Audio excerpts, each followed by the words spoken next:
Students, this is part 2 of chapter 8। First part में हमने controlling क्या होता है, उसका मीनिंग, उसके कैरेक्टरिस्टिक्स और इम्पोर्टेंस पढ़े थे। इस पार्ट को हम स्टार्ट करते हैं starting with the steps of controlling process, कि हम कंट्रोलिंग जो करेंगे, कंट्रोल करेंगे, उसमें सबसे जो उसकी प्रोसेस है वो क्या होना चाहिए। तो सबसे फर्स्ट प्रोसेस क्या है? Establishment of standard. सबसे पहले हम किसी भी चीज को कंट्रोल करेंगे तो हमें कुछ स्टैंडर्ड्स बनाने पड़ेंगे। स्टैंडर्ड्स क्या होते हैं? जिन बेस पे हम कंट्रोल करेंगे, जिन बेस पे हम कंपैरिजन करेंगे। फॉर एग्जाम्पल, जैसे फर्स्ट पार्ट में हमने देखा था कि कोई एक लेबर दीवार बना रहा था टेकिंग 1000 ब्रिक्स। 1000 ब्रिक्स से वो उस दीवार को बना रहा था। तो ये जो 1000 ब्रिक्स हैं, ये क्या है? एक स्टैंडर्ड हमने डिसाइड कर लिया कि इस दीवार को बनाने के लिए हमें 1000 ब्रिक्स तो चाहिए ही चाहिए। तो सबसे फर्स्ट क्या है? Establishment of standard. नेक्स्ट क्या होता है? मेजरमेंट ऑफ एक्चुअल परफॉर्मेंस, कि अभी तक जितना भी काम हुआ है वो उसकी परफॉर्मेंस क्या है। तो मान लीजिए लेबर ने 900 ब्रिक्स से बना दी दीवार और 100 ब्रिक्स अभी उसको और चाहिए। तो जो एक्चुअल परफॉर्मेंस है वो क्या है? 900 ब्रिक्स से बनी हुई दीवार। तो वो मेजर करना कि जो अभी एक्चुअल परफॉर्मेंस है वो कितना ऊपर तक, कितना आई है। Next, comparison of actual performance with standards. अब क्या करना? जो हमारी एक्चुअल परफॉर्मेंस है वो और जो हमारी डिजायर्ड परफॉर्मेंस है उन दोनों के बीच में कंपैरिजन करना। तो ये हम जो कंपैरिजन करेंगे ये किन बेसिस पे करते हैं?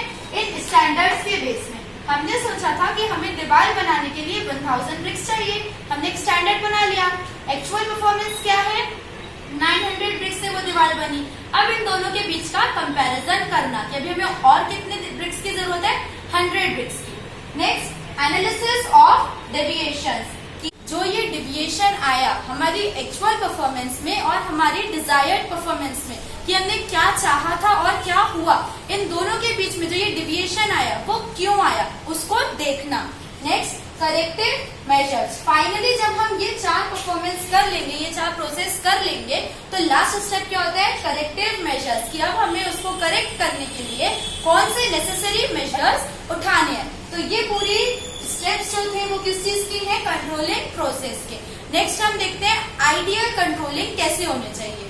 कंट्रोल सिस्टम, हमारा जो एक कंट्रोलिंग सिस्टम है वो प्रॉपर तरीके से कैसे होगा? जब उसमें कुछ ये पॉइंट होंगे तो वो एकदम इफेक्टिव कंट्रोल सिस्टम होगा। So first is effective. सबसे फर्स्ट हमारे कंट्रोलिंग सिस्टम में जो भी हम कंट्रोल प्रोसेस कर रहे हैं वो कैसी होनी चाहिए? इफेक्टिव होनी चाहिए। इफेक्टिव मतलब कि जो भी हम वर्क परफॉर्मेंस चाह रहे हैं, लेबर उस चीज को उसी तरीके से परफॉर्म करे, वो होता है इफेक्टिव। नेक्स्ट, फ्लेक्सिबल होना चाहिए। कंट्रोलिंग सिस्टम रिजिड नहीं होना चाहिए, फ्लेक्सिबल होना चाहिए। टाइम टू टाइम हम उसे अपनी नीड के अकॉर्डिंग चेंज कर सके, उसमें फ्लेक्सिबिलिटी होनी चाहिए। Next, understandable.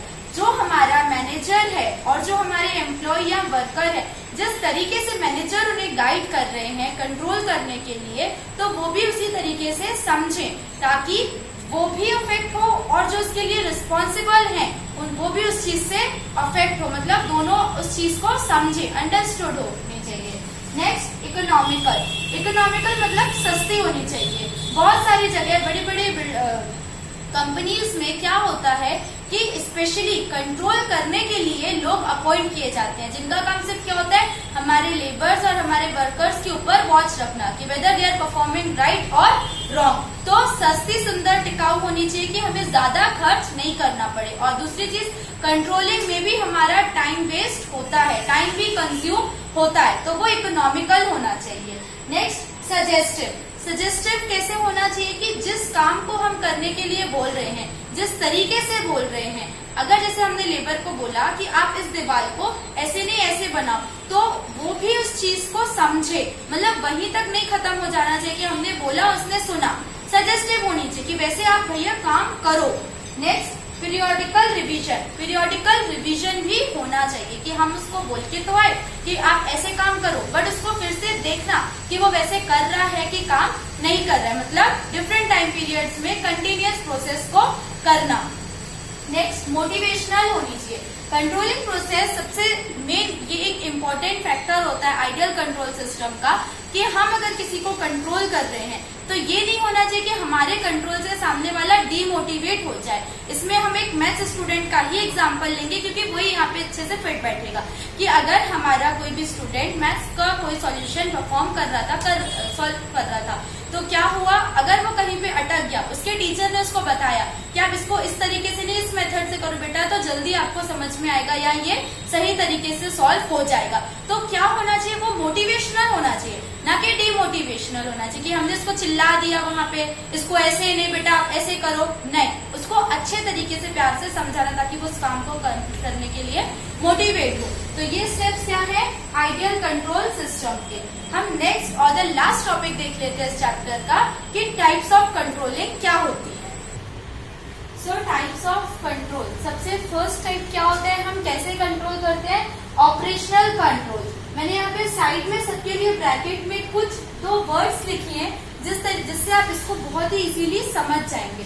ऑपरेशनल कंट्रोल में क्या होता है, क्या कंट्रोल करना, हमारी डे टू डे वर्क को, जो भी हम रेगुलर रूटीन एक्टिविटीज परफॉर्म कर रहे हैं, उनके वर्कर और हमारे एम्प्लॉयज के ऑपरेशन पे जो वो एक्टिविटी परफॉर्म कर रहे हैं उन बेसिस पे कंट्रोल करना is known as operational control. Next क्या होता है, मैनेजरियल कंट्रोल। मैनेजरियल कंट्रोल मतलब कि जो भी बिजनेस का ओनर है वो क्या करे, कुछ राइट्स, ड्यूटीज और रिस्पॉन्सिबिलिटीज, ये लिखा है राइट्स, ड्यूटीज और रिस्पॉन्सिबिलिटीज हमारे मैनेजर्स को सौंप देना कि वो हमारे लेबर्स, हमारे वर्कर्स को कंट्रोल कर सके। अगर हम डायरेक्टली मैनेजर को कंट्रोल करना स्टार्ट कर दें, हम उससे पूछना स्टार्ट कर दें कि ये वर्क अभी कैसा चल रहा है या कैसा नहीं, तो वो क्या करेगा, डायरेक्टली लेबर्स और एम्प्लॉयज को कंट्रोल करना स्टार्ट कर देगा। तो ये कंट्रोल क्या कहलाता है, मैनेजरियल कंट्रोल, मतलब मैनेजर्स के थ्रू कंट्रोल करवाना bye giving them some duties and responsibilities. Next is financial control.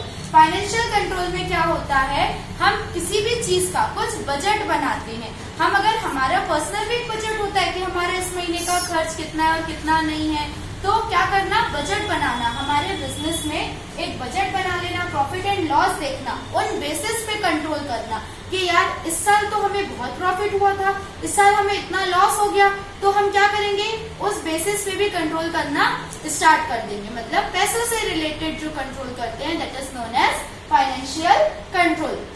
Next is predictive control.